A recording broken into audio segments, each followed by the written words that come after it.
Hey yo guys, so hari ni kita akan sambung kita punya lesson 5.2.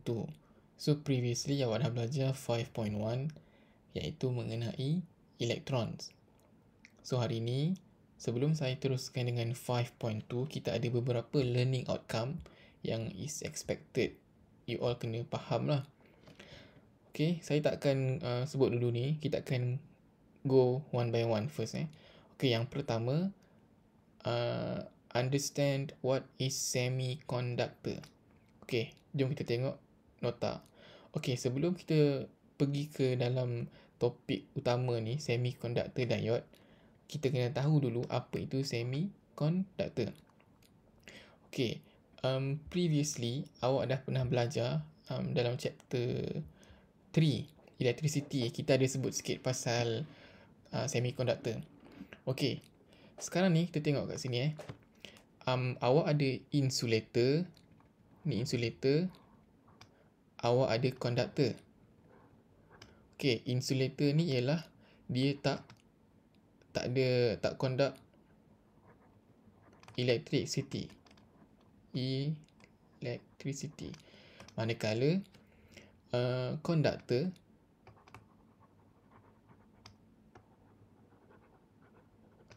dia conduct electricity.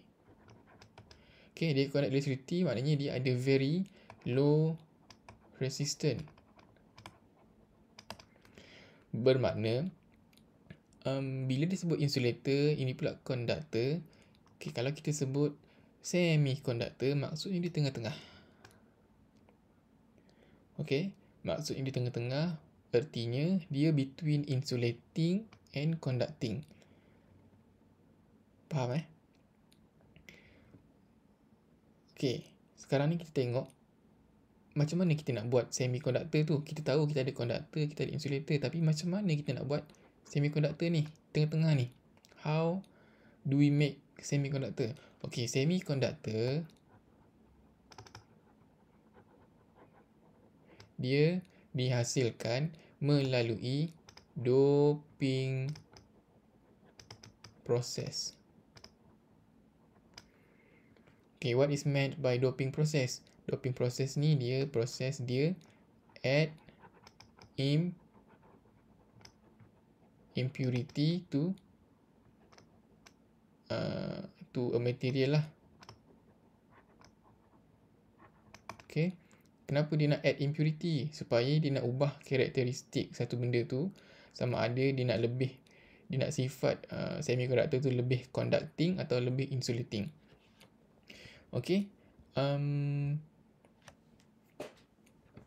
so kat sini kita tengok semiconductor ni bila dia buat doping process ni, dia add impurity ni, kita akan dapat dua keadaan. Satu, kita akan dapat P-type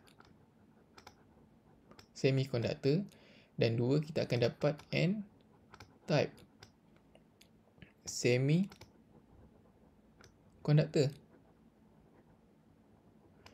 So macam mana kita nak dapatkan P-type ni? Macam mana kita nak dapatkan N-type ni? Okay, kita tengok example saya ni. Okay, secara asalnya kan, sesuatu material tu dia bersifat neutral. Neutral maksudnya katakan dia ada 1, 2, 3. Dia ada 3 charge positif. Dia juga ada 3 charge negatif. Okay, maksudnya dia balance lah kat sini. Okay, katakan pula saya korek keluar elektron ni, ataupun nama sebenarnya kita panggil doping process lah. Tapi sebenarnya bukan ada korek, tapi ni saya nak bagi awak faham. Okay, dia undergo doping process. Maksudnya dia tambah impurity ke dalam material ni, ke dalam let's say conductor ni lah kan. So nak bagi awak faham, bila saya korek keluar elektron ni, kalau saya korek keluar elektron dalam material ni, saya korek. Okay, Sekarang ni awak tengok yang tinggal dalam ni adalah positive charge, kan?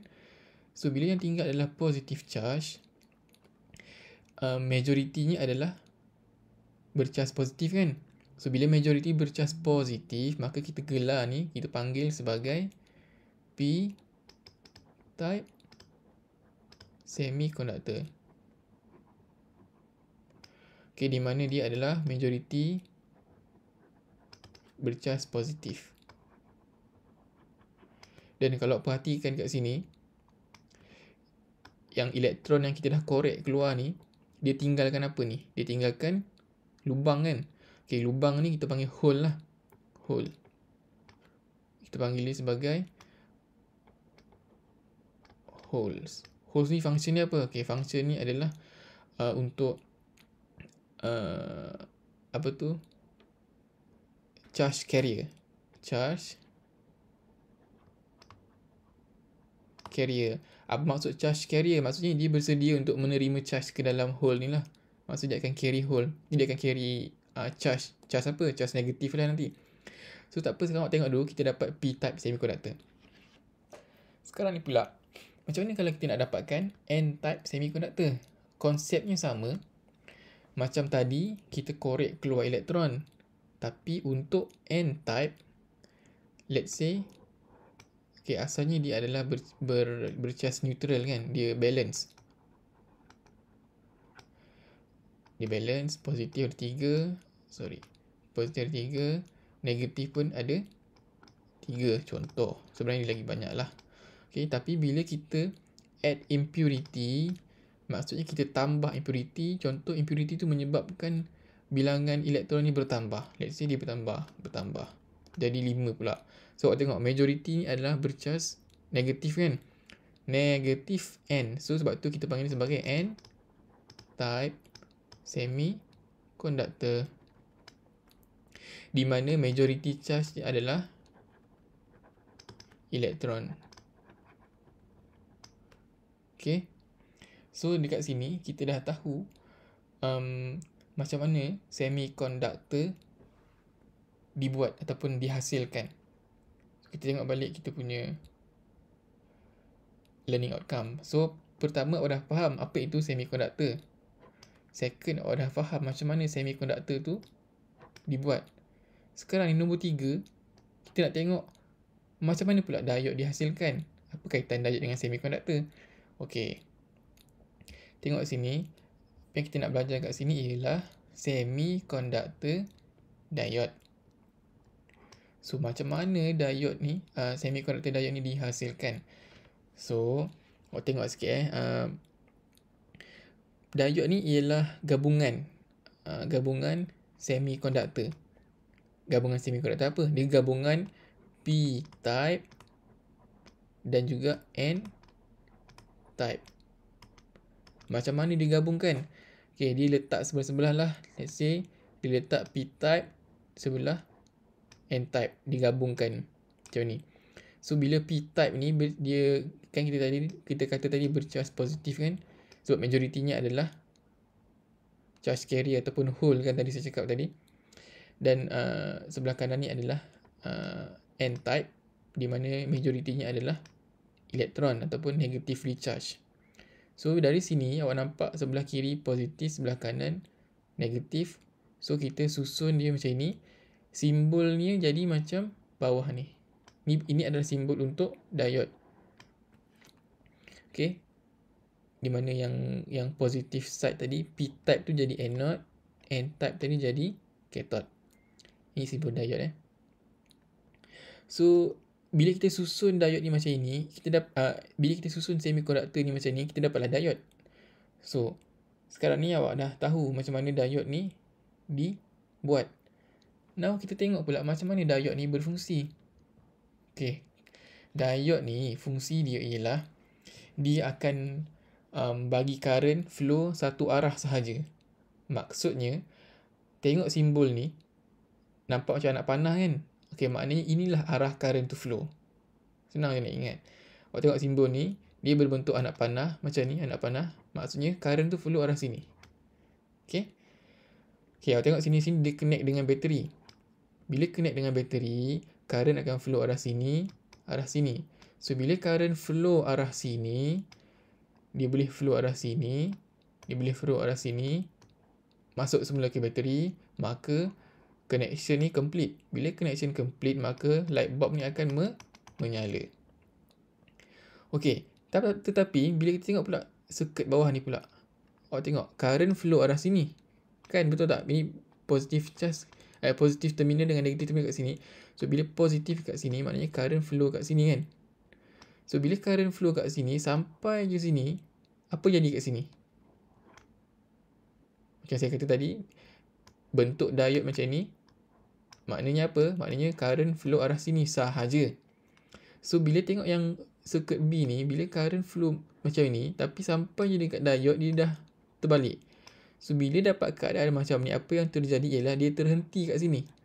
Bila terhenti, maksudnya apa? Circuit ni open, tak complete. Maksudnya circuit ni tidak bersambung. So kat sini terputus. So bila terputus, current tak fully travel lah dalam circuit ni. Bila current tak fully travel sebab dihalang oleh diode ni, kan, sebab kita tahu the function of the diode is only to allow one way direction of current.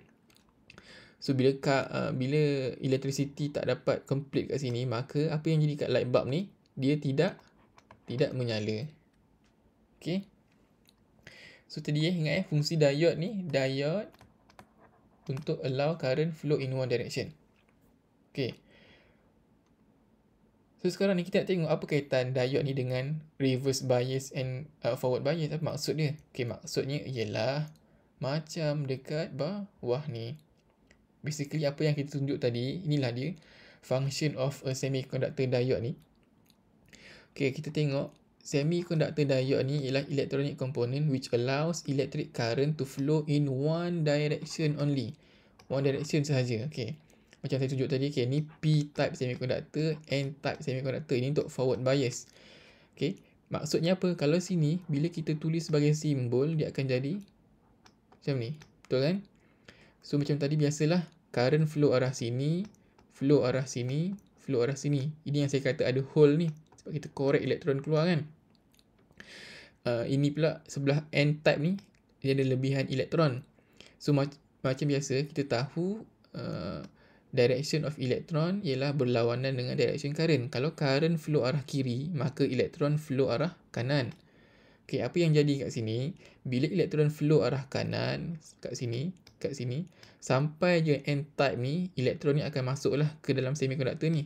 Bila masuk ke dalam semiconductor ni, sebabkan dia ni bercharge negatif, manakala sebelah P semiconductor ni dia ada hole. Apa maksud hole tadi? Saya kata dia boleh carry elektron kan.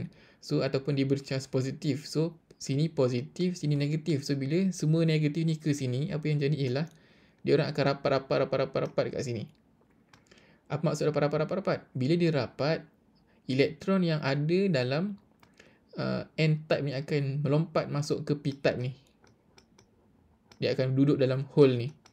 Bila duduk dalam hole ni, maksudnya apa yang terjadi kat sini? Apa yang jadi kat kawasan biru ni? Okay, kawasan biru ni kita panggil depletion layer. Okay, apa yang jadi ialah gap ni akan mengecil. Bila gap ni mengecil, maksudnya current, maksudnya elektron flow kat sini. Bila elektron flow, current pun flow lah maknanya. So, apa yang jadi ialah bila dia melompat ke sini, dia akan continue jalan ke sini, elektron tu. Dan sampai tak semula ke bateri? Sampai. Apa maksudnya sampai? Maksudnya circuit ni complete. Bila complete, bulb ni menyala lah. Okay. Manakala yang ini kita panggil sebagai forward lah. Maksud forward tu maksudnya dia memang naturally akan flow. Okay. Ataupun awak boleh ingat macam ni lah. Bila maksudnya forward, maksudnya positif terminal bateri sama dengan P-type punya semiconductor. Dia bersebelahan macam ni. Okay, ini untuk forward bias. Apa yang jadi pula kalau dia reverse bias? Okay, basically konsepnya sama, tetapi dia terbalikkan susunan bateri. Okay, kita tahu Kalau diterbalikkan susunan bateri macam ini positif, ni negatif, maka current flow arah kanan. Current flow arah kanan, kalau ikutkan lah. So macam kita tahu, elektron opposite direction. So elektron akan flow arah sini. Flow sini, flow sini. Kita tahu pula dekat P-type ni, dia adalah hole. Maksudnya dia charge carrier. Dia boleh macam mana dia akan boleh transport charge kan. Maksudnya dia akan attracted kepada elektron lah, sebab dia bercharge positif lah. Majority dia positif. So kita tahu since elektron ni negatif, bila elektron negatif, P ni pula positif, dia akan berkumpul kat sini. Sebab sini negatif, negatif, negatif, negatif, negatif. Sini positif, positif, positif, positif kan. So dia akan attracted kat hujung sini. Manakala untuk sebelah N-type ni pun sama. Since dia adalah negatif, dia akan attracted ke sini lah. Kita anggap sebelah sini ada positif, tapi tak. Sebenarnya dia repel lah daripada sini kan. So apa yang jadi kat sini, depletion layer ni increase. Bila depletion layer increase, so dia memang tak ada elektron, tak ada jump kat sini, tak ada melompat kat kawasan biru ni. Maknanya apa? Maknanya kawasan ni terbuka. Bila terbuka, tidak ada elektron yang transfer kat sini. So bila tak ada elektron transfer, maknanya current pun tak ada transfer lah kat sini. So bila tidak ada, apa yang jadi kat situ ialah current tidak flow. Bila tidak flow, circuit ni open. Bila circuit ni open ataupun dia terhalang kan, dia sebenarnya terhalang lah, dia tidak dapat flow kat sini, maka bulb ni tak menyala lah. Bulb does not light up. So kat sini kita dapat yang kita panggil reverse bias. Maksudnya kita connect dia terbalik macam ni. Sebab tu dia tidak dapat full circuit tu tak dapat lah.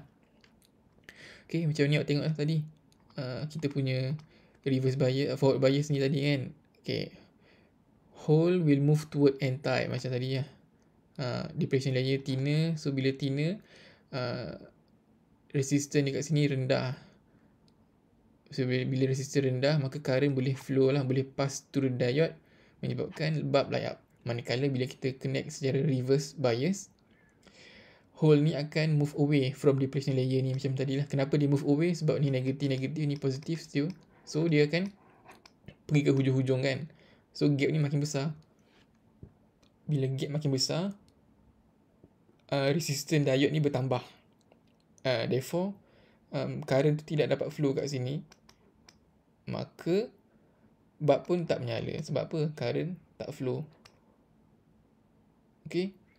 So kat sini awak dah nampak objektif yang seterusnya ni. Kita dah tahu tadi macam mana working principle of diode sebagai forward bias and reverse bias. Ni awak dah dapat lah. Okay, itu adalah capacitor lah. Itu adalah diode lah, semiconductor diode. Semiconductor diode. Okay, boleh Setakat ni pula kita nak tengok capacitor. Kita nak tengok capacitor, apa benda capacitor ni. Okay, ini adalah awak punya learning outcome yang seterusnya. Kita nak tahu what is capacitor and what capacitor is made of. Kita nak tahu apa itu capacitor. Tahu tak apa itu capacitor? Dan apa itu, macam mana capacitor dibuat? Pernah dengar capacitor? Okay, jom kita tengok macam mana, apa itu capacitor. Sebelum kita sambung yang ini kan, function capacitor sebagai rectification, yang awak kena tahu dulu lah apa itu capacitor. Capacitor ni ialah electric device yang digunakan untuk menyimpan apa? Menyimpan charge. Ataupun kita panggil sebagai capacitor is used to store charge lah. Basically, capacitor ni adalah dua jenis, kita panggil apa dua jenis conducting plate. Dua jenis conducting plate yang kita susun secara parallel. Okay, macam ni. Ni adalah capacitor.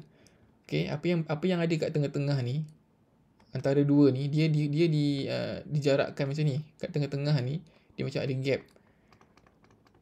Okay, gap ni Okay, ni yang tadi kita panggil ni sebagai plate lah. Yang gap ni kita panggil sebagai dielectric. Dielectric ni adalah sejenis insulating material.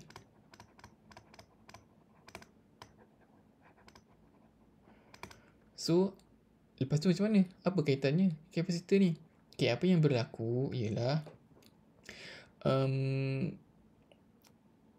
bila kita connect kapasitor ni kan dengan apa-apa, dengan power source kan, apa yang berlaku ialah dia akan kumpul charge. Macam mana? Contoh kalau dia di-connect dengan bateri kan. Okay, saya lukis elok sikit lah. Ni simbol untuk kapasitor ni, kita lukis macam ni ni simbol kapasitor. So, apa yang berlaku bila kita connect dia dengan apa tadi? Bateri. Okay. Let's say ni kita ada bateri. Okay.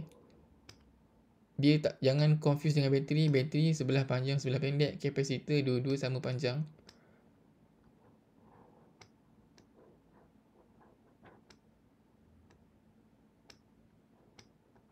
Okay. Bila kita connect macam ni kan, apa yang berlaku?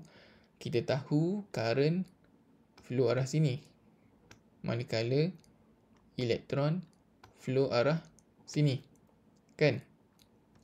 Okay, current ni kan kita tahu fungsi dia untuk store charge. Okay, apa yang berlaku bila elektron start flow kat sini, elektron tu akan berkumpul kat sini. Dekat plate sebelah sini.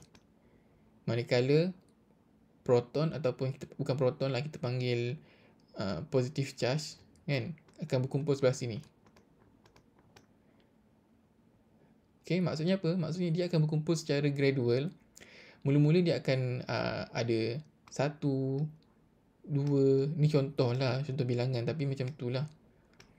Okay, mula-mula bila elektron flow kat sini, mula-mula dia berkumpul sini 1, sini sampailah dia penuh. Ini pun samalah. Okay, sampai dia penuh. Yang bila dia penuh ni kita panggil dia dah fully charge. Okay, ini fungsi kapasitor lah. Tugasan dia ataupun function dia untuk store charge. Faham So, awak dah nampak kat sini. Ini adalah fungsi kapasitor. So, kita tengok balik kita punya objektif. So, dah faham what is capacitor and what capacitor is made of. Kita dah masuk yang ke 5. And then, how does capacitor works ni pun kita dah tengok tadi. Kemudian, kita nak tengok yang bawah ni. How does capacitor act as open switch in DC and how capacitor maintain current supply in AC switch?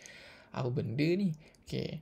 Apa yang saya maksudkan kat situ ialah, tadi awak dah nampak kan macam mana capacitor ni daripada sebelum awak connect dengan bateri, dia tidak ada charge. Tapi the moment awak connect dengan bateri, dia akan jadi fully, sampai satu tahap dia akan jadi fully charge lah, macam handphone awak kan. Awak connect dengan charger, at one point dia akan jadi fully charge. Tapi tak habis lagi ni. Tengok apa maksud dia. Okay. Capacitor ni dengan bateri, dengan DC and AC current lain. Okay. Saya habiskan explanation dengan bateri tadi. Kita tahu bateri ni adalah direct current. Kan? Direct current. So, bila kita connect bateri ni dengan capacitor. Okay. The moment that current tu start flow dekat dalam capacitor tu. Okay. Apa yang saya tunjuk tadi. The moment current to start flow, dia akan gradually kumpul charge kan. Kumpul charge dalam ni. Daripada dia tak ada charge sampai dia kumpul charge. Okay, apa yang berlaku ialah the moment that capacitor ni menjadi fully charged.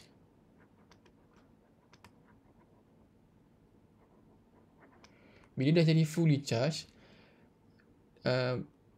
katakan kalau bateri ni adalah 1.5 volt, kapasitor ni akan jadi 1.5 volt juga. Ni bila dia dah fully charge.